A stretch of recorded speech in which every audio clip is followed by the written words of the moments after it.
जैसा कि हमने पिछली वीडियो में देखा था 17.1 अभ्यास हमने किया था, उसमें एक अलग तरीके का क्वेश्चन है जिसे हम करेंगे। फिर इसके बाद में हम अध्याय 17.2 जो है वो शुरू करेंगे। सवाल ये है कि एक कक्षा के वर्ग ए के 25 छात्रों का औसत भार 51 किलोग्राम है, जबकि वर्ग बी के 35 छात्रों का औसत भार 54 किलोग्राम है। इस कक्षा के कुल 60 छात्रों का औसत भार ज्ञात करें। देखो 25 छात्रों को औसत भार दे रखा है, 35 छात्रों को औसत भार दे रखा है, तो हम ये नहीं करेंगे कि दोनों औसत भार को जोड़ देंगे, ऐसे करेंगे तो गलत हो जाएगा सब। ठीक है, सबसे पहले हमें क्या करना होता है, औसत का सूत्र क्या होता है, राशियों का योग बटा में राशियों की संख्या। तो सबसे पहले हम क्या करेंगे, 25 छात्रों का जो औसत भार में दिया गया है उससे कुल भार की काउंटिंग करेंगे, कुल भार ज्ञात करेंगे। तो सबसे पहले हम देखते हैं जो हमें दिया गया वो लिखते हैं। हमें बोला गया कि 25 छात्रों का औसत भार 51 किलो है, तो हमने लिखा चूंकि 25 छात्रों का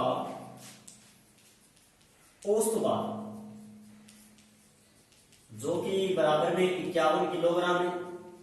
हमने ये फॉर्मूला पढ़ा था कि किसी भी संख्या का औसत दिया गया हो तो औसत बराबर होता है राशियों का योग बटा में राशियों की संख्या। अगर हमें राशियों का योग चाहिए, जैसे मुझे 25 छात्रों का कुल भार चाहिए, तो मैंने लिखा इसलिए 25 छात्रों का कुल भार, कि जब आपको औसत दिया गया हो और संख्या दी गई हो तो कुल भार ज्ञात करने के लिए हम क्या करते हैं, औसत का संख्या के साथ गुणा कर देते हैं। यानी 51 को हमने गुणा किया, किसके साथ गुणा कर दिया, 25 के साथ। तो दोबारा देखिएगा, जब आपको औसत दिया जाए और संख्या दी जाए तो पहले हमें कुल भार ज्ञात करना होता है, जिसके लिए हम क्या करते हैं, औसत और संख्या का गुणा। जब हमने दोनों को गुणा किया तो 1275 किलोग्राम मिला हमें। गुणा आप डायरेक्ट सहारा करके कर सकते हो, 25 से कम 25, 25 का 5 हासिल 2, 25 5 125, 125 और 2 127। फिर इसके बाद में आगे देखिए, आगे में कहा गया है कि 35 छात्रों का जो औसत भार है वो 54 किलोग्राम है। तो हमने लिखा चूंकि 35 छात्रों का औसत भार, 35 छात्रों का औसत भार जो है वो 54 किलोग्राम है, और हमें चाहिए 35 छात्रों का कुल भार, इसलिए 35 छात्रों का कुल भार हम 35 को 54 के साथ गुणा करेंगे तो 1890 किलोग्राम हमें मिलेगा। गुणा करके आप रफ में जांच कर सकते हैं। अभी आगे देखिए कि हमें कुल 60 छात्र दिए गए हैं, 60 बच्चों का कुल भार। तो मैंने लिखा 60 छात्रों का कुल भार, 60 जनों का कुल भार कितना हो गया, ये तो है 25 का और ये है 35 का, दोनों को जोड़ेंगे 1275 को और 1890 को, तो हमें मिल जाएगा 35 छात्रों का कुल भार, 60 छात्रों का कुल भार, सॉरी इनको जोड़ते हैं तो ये 3165 हो गया, 3165 किलोग्राम। ठीक है, अभी हमने देखा कि हमें औसत याद करना है, 60 छात्रों को औसत भार याद करना है।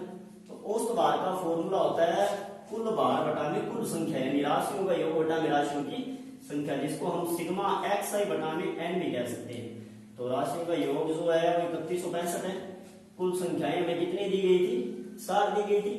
अभी हमें क्या करना है, इस संख्या को इससे विभाजित करना है, यदि इसका भाग देना है। सिंपल वे में आप क्या कर सकते हो, जीरो हटा के दाईं ओर से एक अंक छोड़ के पॉइंट लगा सकते हो, और उसके बाद में डायरेक्ट इसमें हम इसका भाग कर सकते हैं। 6 पंजे 30, 6 दूनी 12 और 4 बचेगा, 6 7 42 और 5 बचेगा, 6 पंजे 30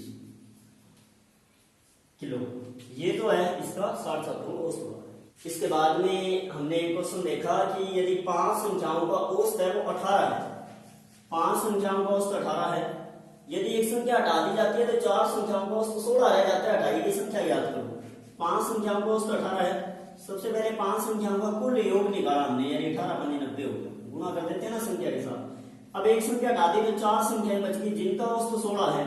इन 4 संख्याओं का योग क्या होगा, 16 चौकी 64 होगा। ये बोला गया था हटाई की संख्या कितनी है, यानी 5 संख्याओं को जोड़ने में 90 आता है, 4 संख्याओं को जोड़े तो 64 आता है। इसको माइनस कर देते हैं, 90 में से 64 माइनस किया तो 26, यानी हटाई की संख्या कौन सी है, 26 है। तो यदि एक संख्या हटा दी जाती है तो एक कम करके फिर हम क्या करते हैं, उसको योग निकाल के माइनस कर देते हैं। एक इसके बाद में क्वेश्चन और आते हैं कई प्रकार के कि आपको बोला गया कि 10 संख्याओं का औसत जो है ना वो 15 है। फिर आपको कहा गया कि यदि प्रत्येक संख्या में 5 जोड़ देते हैं तो नए औसत में क्या परिवर्तन होगा। यदि प्रत्येक संख्या में 5 जोड़ते हैं तो इसका मतलब है कि जो नया माध्य होगा, नया औसत होगा ना, उसमें भी 5 जोड़ देंगे। 15 और 5 क्या होगा 20। अब अभी हल नहीं करके दिखाना कि सारी संख्याओं में 5 5 5 5 जोड़े बाद में उसमें भाग करें, तो ऐसा करने की जरूरत नहीं है, सीधा सोल्व कर सकते हैं सिंपल वे में। यदि प्रत्येक संख्या में जितना जोड़ा जाता है उसमें उतनी की वृद्धि होती है, और प्रत्येक संख्या में समान संख्या घटाई जाए तो औसत में उतना कम हो जाता है। प्रत्येक संख्या को जितने से गुणा किया जाए औसत में उतने का गुणा हो जाता है। जैसे आपको बोला गया है कि 5 संख्याओं का औसत जो है वो 8 है। अब आपको कहा कि यदि प्रत्येक संख्या को 3 से गुणा करें तो नया औसत कितना होगा। प्रत्येक संख्या को 3 से गुणा करें, इसका मतलब सीधा औसत को 3 से गुणा कर दो, 8 ये 24 होगा। अगर कहते हैं कि 5 संख्याओं का औसत 8 है, प्रत्येक संख्या में से 2 घटाते हैं तो नए औसत में क्या परिवर्तन होगा, तो वो भी 2 कम हो जाएगा, 8 - 2 6। कहने का भाव ये है कि प्रत्येक संख्या में जो गणना की जाती है वही गणना उसके औसत में की जाती है। अब हम अध्याय 17.2 को शुरू करेंगे, जिसमें हम समांतर माध्य ज्ञात करेंगे, लेकिन अब की बार बारंबारता बंटन का माध्य ज्ञात करेंगे। पहले सीधे व्यक्तिगत आंकड़े में दिए होते थे, जिनके लिए हम सूत्र यूज करते थे राशियों का योग बटा में राशियों की संख्या। लेकिन सारणी के वे में जब हमें क्वेश्चन दिया गया हो तो उसे कैसे हल करेंगे। ये एक अवर्गीकृत बंटन है। अवर्गीकृत बंटन वो होती है जिसमें एक चर मान दिया होता है और f मीन्स फ्रीक्वेंसी, यानी उसकी बारंबारता दी होती है कि कौन सी संख्या कितनी बार है। इसके लिए हम माध्य कैसे याद करेंगे। सबसे पहले हम इस सारणी को इस वे में बनाएंगे। x को हम xi के रूप में लिखेंगे और f के मानों को हम fi के रूप में लिखेंगे। x के मान जो है वो इस प्रकार है 3 5 8 11। fi के जो मान है वो इस प्रकार है 2 4 5 और 3। fi का और xi का गुणा करना होता है, माध्य का सिंपल तरीका होता है। जब भी आप माध्य ज्ञात करो तो आप fi और xi का गुणा करेंगे। दोनों का गुणा करते हैं, 3 दूनी 6 5 चौके 20। जब आप इसको लिखो तो ध्यान रखिए इकाई के नीचे इकाई, दहाई के नीचे दहाई आनी चाहिए। 8 5 40 और 11 किया 33। अभी हमें क्या करना होता है, fi xi का और fi का यानी बारंबारता का दोनों का जोड़ करना होता है, दोनों का योग करना होता है। तो यहां से देखिए आप 6 और 3 9, 4 3 7 और 2 9, ये तो हो गया सिग्मा fi xi। 5 3 8 4 12 और 2 14, ये हो गया सिग्मा fi। माध्य को हम x बार के द्वारा व्यक्त करते हैं और माध्य ज्ञात करने का ये सूत्र होता है सिग्मा fi xi बटा में सिग्मा fi। सिग्मा मीन्स योग करना होता है, जोड़ करना होता है। fi xi का जोड़ किया तो वो सिग्मा fi xi आया 99 यानी 99। सिग्मा fi का जो मान है वो 14 है। 99 को हमने 14 से विभाजित किया तो हमें क्या प्राप्त हुआ 7.07। इसकी कोई इकाई नहीं है इसलिए यही छोड़ देंगे। बाकी इस प्रकार से किया हमने 99 को 14 से, 14 7 98, एक शेष बचा हमारे पास, दशमलव लगा के हमने 0 लगाई। भाग नहीं जा रहा, देखो 10 में 14 का भाग नहीं जा रहा, भाग नहीं जा रहा हो इसका मतलब बाड़ा 0 तक बनेंगे। 10 0 14 0 0, फिर 10 बच गया, पॉइंट था अब यहाँ 0 लगाई, 14 7 98। तो दशमलव के बाद में हमें मात्र 2 अंकों तक आंसर निकालना होता है, तो हमारा आंसर है 7.07 समान। पहले क्वेश्चन की तरह हम इसके बाकी क्वेश्चन करेंगे, लेकिन इसका 7वां और 8वां क्वेश्चन है वो थोड़े अलग लेवल के क्वेश्चन है। तो 7th क्वेश्चन हम करते हैं, इसी बेस पे आप 8th क्वेश्चन जो है वो करके देखोगे। क्वेश्चन ये है कि यदि निम्न बंटन का माध्य है 7.5 हो तो p का मान ज्ञात करें। p यानी चर राशि, वेरिएबल्स, p का मान हमें ज्ञात करना है। हम क्या करेंगे, जब हमें माध्य दिया गया हो तो हम fi और xi को गुणा करते हैं, दोनों का मल्टीप्लाई करेंगे। 6 3 18, 8 5 40, 15 7 105, 9 को p से गुणा किया हमने तो 9p, 11 8 are 88 और 13 4 जा 52 यानी 1300 की पावर। पिछले क्वेश्चन में आपने देखा था कि माध्य के लिए fi का और fi xi का दोनों का जोड़ किया जाता है। तो सबसे पहले हम इसे जोड़ेंगे। जोड़ का क्या नियम होता है कि जो सहजातीय पद होते हैं ना मात्र वही जुड़ते हैं, चर राशि नहीं जुड़ती। जो 9p है उसको हम नहीं जोड़ेंगे, बाकी सभी को जोड़ेंगे। इन दोनों को जोड़ेंगे, इन तीनों को जोड़ेंगे, बाकी सभी को जोड़ते हैं।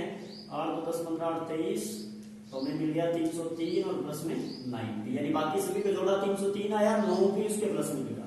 इधर भी चर राशि पी को नहीं जोड़ेंगे, बाकी को जोड़ते हैं। 8 4 12 15 27 7 35 और 6 41, तो ये आ गया 41 प्लस में पी।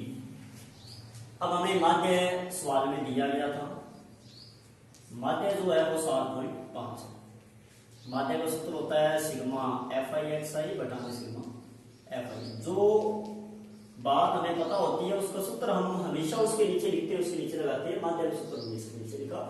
अब जो मान है वो सूत्र में पुट करते हैं, यानी FI/XI का मान सिग्मा FI/XI 303 प्लस में 9p बटा में सिग्मा FI 41 प्लस p बराबर 7.5। अब इसका वजन गुणा करेंगे, तिरछा गुणा करेंगे, इसका बटा में कुछ नहीं है, एक लगाते हैं। यहां लिखा वजन गुणा करने पर बाय क्रॉस मल्टीप्लिकेशन। कैसे होगा इसका वजन गुणा?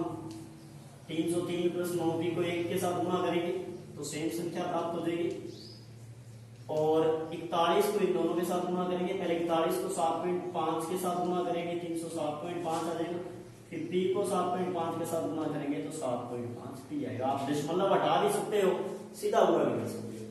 अभी हमने समीकरण में पढ़ा है कि जिन चर राशियों का मान याद करना होता है उसे एक साइड में रखते हैं समीकरण में। तो जो प्लस का 7.5 भी उसको मैं इधर ले आया, माइनस का हो गया, पक्षांतरण किया हमने, ये माइनस हो गया। अच्छा, राशियों को राइट हैंड साइड में रखते हैं। 303 राइट हैंड साइड में गया तो माइनस का 307 में से 303 को माइनस किया 4.5, 9 में से 7.5 घटाए, जैसे 7.5 घटाओ तो 7.5 माइनस करो, 1.5 बच गया। 9 में से 7.5 माइनस किया तो 1.5।